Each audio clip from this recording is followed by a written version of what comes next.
It wasn't too long ago that rumors started surfacing that Ellen wasn't as DeGeneres as she put on. Then the rumors exploded into a full-blown scandal. Here's how it all went down, from beginning to end.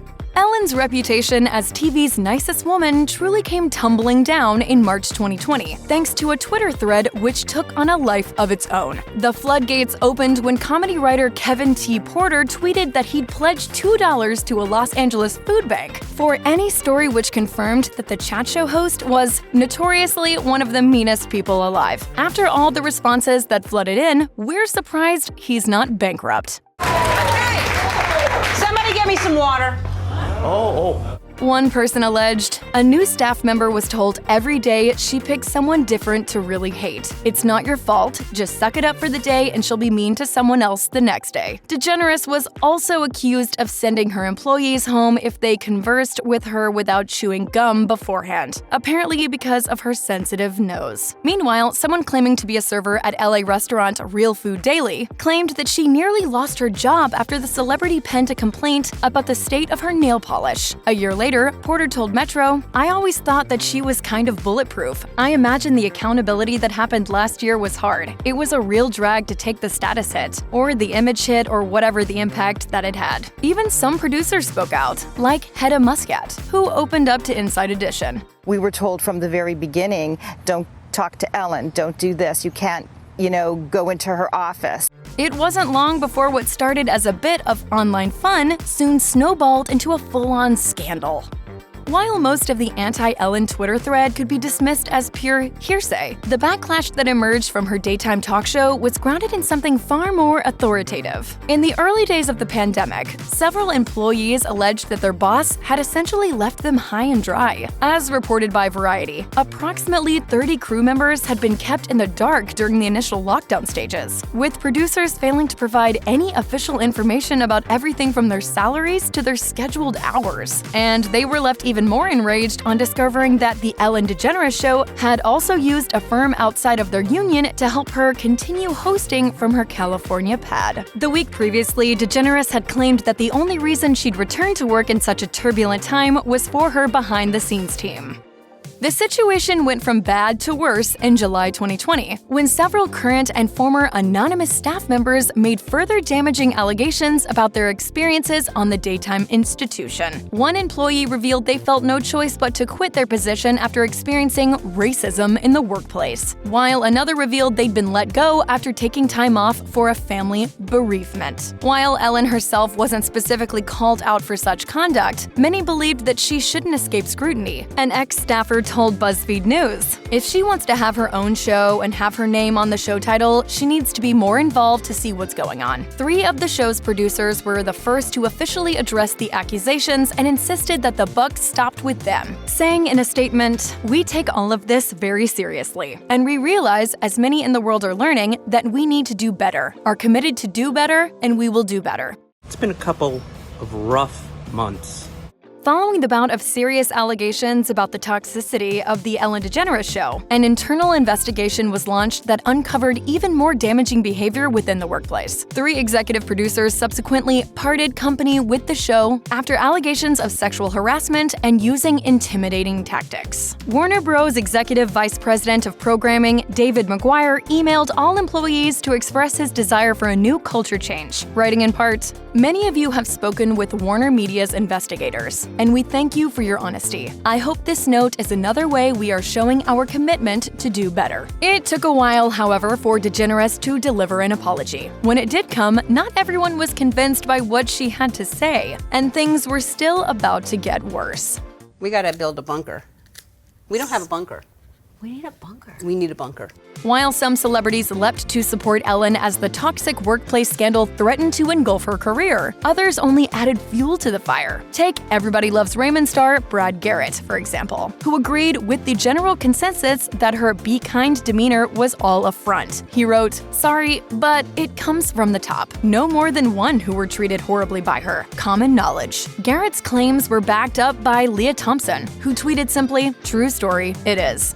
Oh yeah, I got kicked out of show business. Several months after Ellen's reputation and workplace culture were called into question, the star finally decided it was about time she offered a public apology. Unfortunately, it didn't come across as the most sincere. During a September 2020 episode of The Ellen DeGeneres Show, the host began her monologue asking the audience how their summer was, before talking about her own summer. She said, "Let me give you some advice out there if anybody's thinking of changing their title or giving yourself a nickname. Do not go with the 'be kind lady.' Don't do it." Many people, including several former employees who'd come forward with allegations about the show's toxic environment, took to social media to express their disapproval, arguing that DeGeneres was trivializing the situation and making it all about her. Over the following 6 months, the show hemorrhaged over 1 million viewers. This left The Ellen DeGeneres Show lagging far behind the likes of Live with Kelly and Ryan and Dr. Phil. If that wasn't enough bad news, the advertising revenue brought in by the show also experienced a sharp downturn, falling from $131 million to $105 million. As it happens, the fate of The Ellen DeGeneres Show was soon decided. In May 2021, the host confirmed that the daytime TV institution would be coming to an end. Ellen told The Hollywood Reporter, "I was going to stop after season 16. That was going to be my last season, and they wanted to sign for 4 more years, and I said I'd sign maybe for 1. Eventually, both parties came to a 3-year compromise. The comedian also insisted that the string of controversies hadn't affected her decision. If it was why I was quitting, I would have not come back this year. Ellen acknowledged that the final show would be incredibly emotional, but it turned out that her talk show wasn't the only thing that was scheduled to come to an end. Having spent nearly 2 decades as a permanent fixture of daytime TV and 4 years on primetime, Ellen suddenly found herself disappearing from the schedules altogether. Shortly before wrapping up her long-running chat show, the comedian also learned that its evening spinoff was also being put out to pasture after 4 seasons. Ellen's Game of Games had been an NBC hit since debuting in 2017, and like its title suggests, it saw the host expand on several of the most playful segments from The Ellen DeGeneres Show, and gave contestants the chance to win a cool $100,000 in the process. According to The Hollywood Reporter, the show's ratings were going downhill, particularly during the 2020-2021 season. That wasn't helped one bit by NBC's decision to move the show into a Sunday night broadcast slot. And just like that, after almost 20 years, Ellen was off the air faster than a contestant on Name Dropper. After taking a break from spotlight in the wake of her talk show's end, Ellen briefly returned to screens with a documentary from the Discovery Channel titled Saving the Gorillas: Ellen's Next Adventure. They call me One Take Ellen. Her following adventure turned out to be a return and a goodbye to the world of stand-up. But as with pretty much everything she'd touched in the 2020s, the farewell tour didn't exactly run smoothly. In July 2024, Ellen suddenly canceled 4 tour dates in Chicago, San Francisco, Seattle, and San Diego. The comedian didn't offer any explanation at the time and hasn't offered one since either. The following year, she also swiftly pulled a series of shows scheduled in her adopted homeland. After moving to the UK's Cotswolds, Ellen announced a local tour dubbed In Conversation, but again, for reasons unknown, the conversation was cut short before a word had been said. You know, I used to say that I didn't care what other people thought of me, and I realize now, looking back, I said that at the height of my popularity. If Ellen thought she'd be able to put an end to the naysayers with her 2024 Netflix special, well, she soon had to think again. The reviews for Your Approval were at best lukewarm, and at worst, positively scathing. Painfully self-indulgent was part of Variety's review. Bizarre, unfunny, and self-pitying came the verdict from The Independent. Most of the criticism centered on her handling of the toxic workplace controversy, which engulfed the final years of her chat show, and was still proclaiming herself as the victim. Yeah, because I'm mean. Yeah, you can't be mean and be in show business. No, they'll kick you out.